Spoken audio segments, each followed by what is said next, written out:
I was having problems with the urgency to urinate. And it was like, I know a lot of people have what they call lock and key syndrome, so you get home and you really have to go. But this was beyond that, where sometimes I just couldn't actually make it to the bathroom.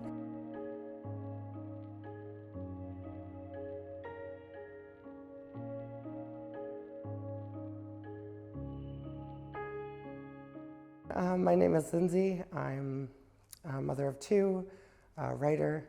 I just recently finished my Associate of Arts degree in Indigenous Studies. And sounds great.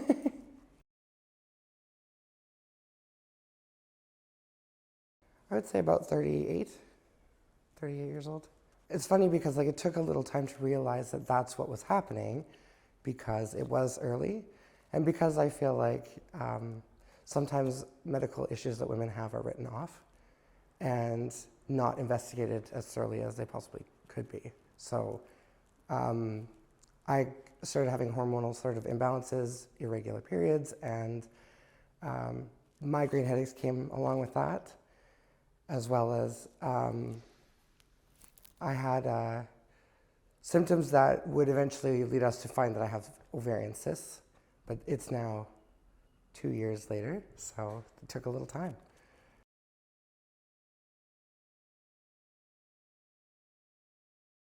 So when I think I had enough of living with symptoms, and I got to a point, I was having problems with the urgency to urinate.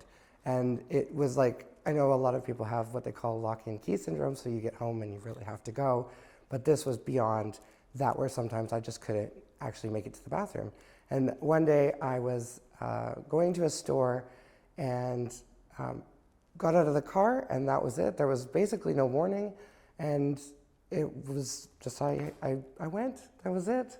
So to me, that was, I guess, a threshold, a boundary that I had for myself. Like, I can't live with this symptom. Like, this is worsening, and it, prompted me to go push harder. But that was definitely an eye-opener, I guess.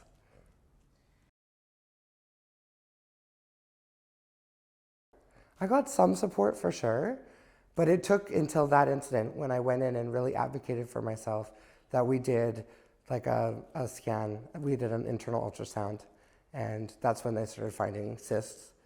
And then from there, we moved forward in that direction. Oh, okay, well, we're looking at hormonal changes and what does that look like? But until I became a squeaky wheel, things were often sort of, well, give it a little time, or it's probably just the weather, or, people get migraines, or, nobody was interested in sort of going further to investigate.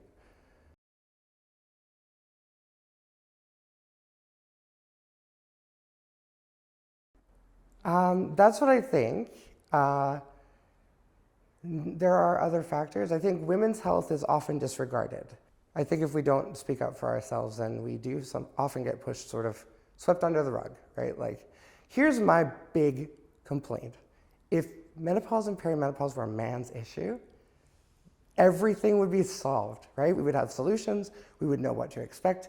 You would have, I don't even know what, support groups, like people would go out and play beer pong and talk about menopause, but that's not what we do, because we're women and we've always been second-class citizens, swept under the rug, kept a secret.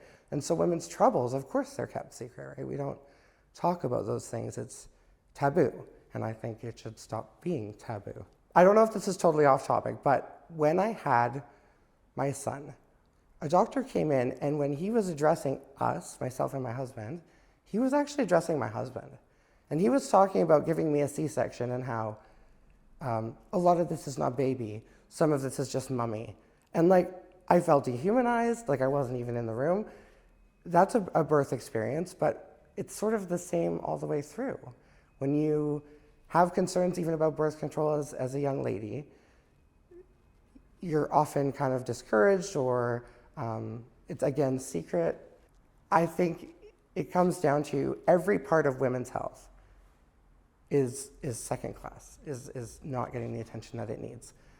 whether it is birth control, your birthing story, going through menopause or perimenopause, or any of the other things, asking to have your tubes tied when you're young and they disagree with you. Like, who are you to disagree with my medical decisions, right? And so these women's concerns are not talked about enough, not advocated for.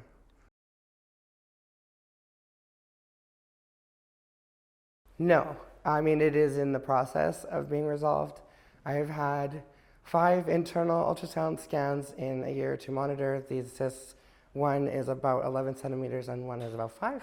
And so now I am on a waiting list to have surgery to have them removed. But that, they said it's 10 months. He figures that it's a little bit more urgent than that, but they have not given me an idea of how long that will be.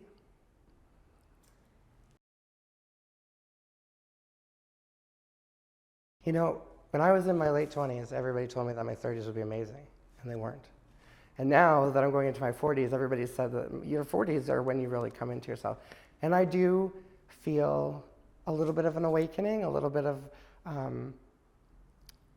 it's not like a I don't care, but kind of like letting things roll off me a little bit more, a little more seasoned, wiser. There's lots to learn, obviously. But as a writer, it's really important to me that the things that I go through get talked about. And so I've always been known as an open book. This is just another journey that I'm looking to share. I think the more that we talk about things, they become normal. I believe that with pretty much everything. You know, that's always been my way, parenting, my way as a writer, is just to share, because even if one person feels like they're not by themselves or gets inspired to advocate for themselves or move forward, that's well worth the embarrassment that might come, you know? I'm hopeful because I think this generation coming up is has been empowered, right? And is continuing to be empowered. I want to make sure that we don't forget that maybe 2 generations ago, if you were crying too much, your husband could throw you into the loony bin. Like, we are lucky, but there's so much more work to be done, right? And the more honest I think we are, the more women gather and support each other. Like, women are the backbone, I think, of everything, really, if you get down to it. So women supporting women, and honest approaches to healthcare. Thanks for watching this episode. For more menopause stories like this, subscribe below, and don't forget to click the bell so you are notified when we drop a new episode. Did you connect with this story? Let us know by adding your comment and by sharing and liking it. Shared storytelling helps us learn what's happening to our bodies and reminds us we are not alone.